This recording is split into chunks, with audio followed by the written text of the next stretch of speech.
If you're looking for the latest news, insight into what it means, and the sharpest opinion, there's only one station in Chicago where you can turn, and it's this one. We're AM 560. The Answer.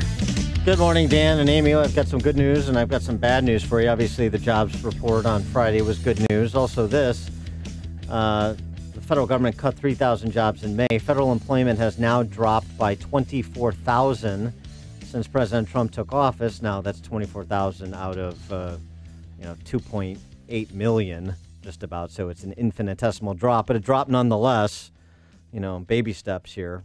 So that's the good news. Reducing the headcount reduces ostensibly the size and scope of government, which is part of the challenge. Also consistent with the deregulation that's been a signature of Trump's economic success so far. The bad news is the tariffs that are going up and the potential economic toll that they could impose. Larry Kudlow's continuing optimism notwithstanding. For more on this topic, we're pleased to be joined by Grover Norquist, president of Americans for Tax Reform. Grover, thanks for joining us. Appreciate it.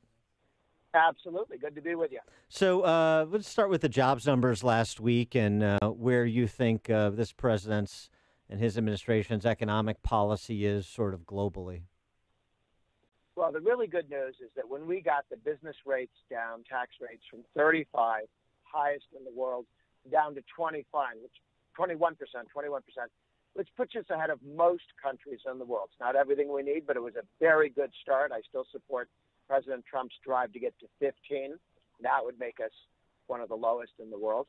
Ireland's at 12.5. That changed the ball game. You started to see this year $700 billion, with a B, $700 billion has been committed to come back to the United States. This is American corporate earnings overseas that our own tax policy kept out of the United States. $700 billion flowing to the United States this year. Other countries, when they decide where to invest, somebody in Japan or Brazil or the United Arab Emirates, they used to look at Germany, and Germany had a 25% tax. We have 35%, and they'd invest in Germany. Now, more of them will be investing in the United States. The Fed in Atlanta, the Atlanta Fed, has a projection on GDP growth for the next quarter, the second quarter, which means through the end of June. They're projecting 4.7%. Now, during Obama, we were under 2. For the last 12 months, the Trump administration, we've been at 3, and they're not talking about more than 4. So this is tremendous growth, and it's all driven by the lower regulation burden and the tax cut. Well, right, you had the tax cut on the personal and corporate income side, but you've got a tax increase because that's what a tariff is with Trump's trade policy. How does that shake out? Well, it's not helpful. It is small compared to the size of the tax cut and the size of the capital flows into the United States. But all tariffs are simply taxes. They raise the cost of goods for Americans, not for foreigners. I don't know why they call them a trade war. In shooting wars, you go and shoot somebody in the other country. Right. In trade wars, you shoot people in your own country. The damage done by tariffs is not on foreigners. It raises the price of what Americans buy.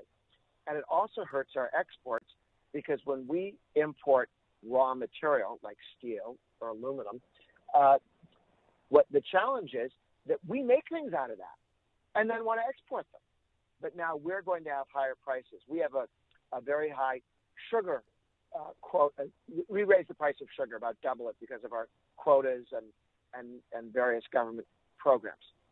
That means candy manufacturing has over time moved out of the United States because the input, the sugar, the raw material, is so much more important, expensive here in the United States. So this is not good for our exports. It's bad policy. I understand the president is using it as a blunt instrument to get other countries to open their markets. And to the extent that that works, as it seemed to have in South Korea, that's helpful. But if it devolves into a Hatfield versus McCoy's long-running trade war, That's Great Depression stuff. It's not helpful. Well, but also too, isn't this the wrong solution misapplied, to borrow a Groucho Marxism here?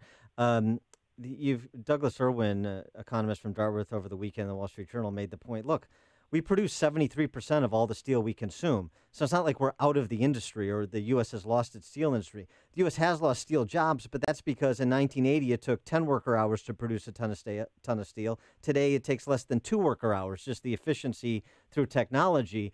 And so the idea of punishing some of our trading partners with respect to steel imports, that really makes even less sense when you look at the context of this data.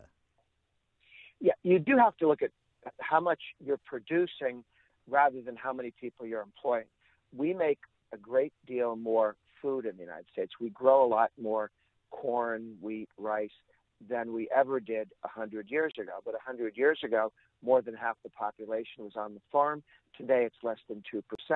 That's not a bad thing. It's a good thing because people have other jobs that pay more, and farmers are more productive, and farmers get paid more today than they did 100 years ago. So, yes, we need to be looking at what we're producing: steel, aluminum, wheat, pork, all those things. And the good news is we're getting more. Everything except the government is getting more productive in how it does stuff. But why did President Trump? I mean, he's pouring salt in the wound, saying that the steel tariffs are needed as a security measure. I mean, listen to the Prime Minister of Canada. The idea that the Canadian steel that's in military vehicles in the United States, the Canadian aluminum that makes your fighter jets, is somehow now a threat. The idea that we are somehow a national security threat to the United States is quite frankly insulting and unacceptable. So the U.S. is isolated. I mean, the Canadians are insulted, and then the finance ministers of 6 countries issued this rare rebuke. Do you think President Trump, can anybody get to him and tell him that these are our friends, they're our allies? Well, if anyone can, it's Larry Kudlow. And there is somebody in the middle of the White House who fully understands the benefits of free trade, and that if threatening people with tariffs is not getting us open markets, we need to do something else. And, of course, the reason why the president has to say it's national security, and the reason he insults France and England and our NATO partners and Canada, is that the law he's invoking to do this unilaterally, as the president, the way Obama used to do stuff all by himself, allows the president to do it, but only if the excuse is national security. So he doesn't mean to be insulting Canada, but in order to stay within the law, he has to claim this is because of national security. He is Grover Norquist, president of Americans for Tax Reform. Grover, thanks as always for joining us. Appreciate it. Good to be with you. Tariffs are taxes. There you go. It's simple as that. And blaming Canada is a South Park movie. We must stop dirty language from getting to our children's ears. We must go fight the source of it. But what is the source? Oh, that's easy. Times have changed. Our kids are getting worse. They won't obey their parents. They just want to fart and curse. Should we blame the government or blame society? Or should we blame the images on TV? No, blame Canada! Blame Canada! For their beady little eyes and flapping heads are full of lies. Blame Canada! Blame Canada! We need to form a full assault!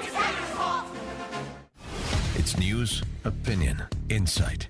This is Chicago's Morning Answer on AM 560. The Answer.